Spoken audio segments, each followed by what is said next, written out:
Why do we keep talking about the Jay Slater case? There are just so many unanswered questions, and something definitely stinks in this case. Is there a cover-up with Jay's circle of friends too, meaning does Brad, Lucy and Brandon know more than they're saying? Many believe that Lucy is a main role player in this case.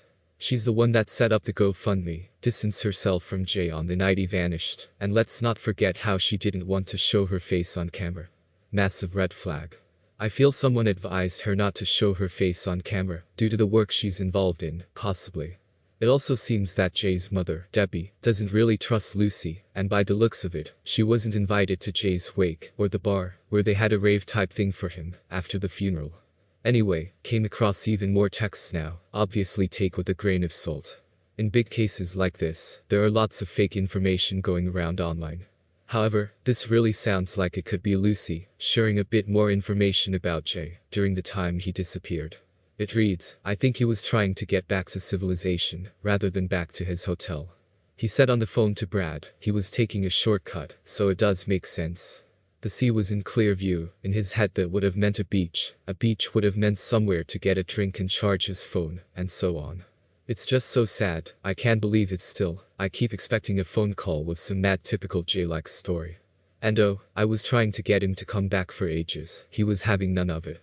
After I went home, Brad tried to get him home too, but he wasn't listening to him either.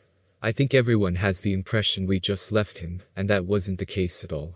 He left the festival without telling us, we looked for him for ages in there, and then found him somewhere else. Why he left or went to go elsewhere, I still don't know. When I found him, I only spoke to him for a minute, telling him to come back, but he said he was staying out, and to tell them to go and find him. I went home and presumed he would finish his night on this trip with everyone, and they'd go home together. His hotel was only 5 minutes away in a taxi. I still don't get why he went there. So many questions and no answers. Just hope he is bopping around wherever he is, and knows we all look for him, and we all miss him. Now, this could very possibly be Lucy, sharing a bit more details. Many were speculating that Jay was scared due to something happening at that Airbnb, decided to run, using the rough terrain as a shortcut, because the sea could be seen in the distance. Sadly, the sea looked closer than it really was.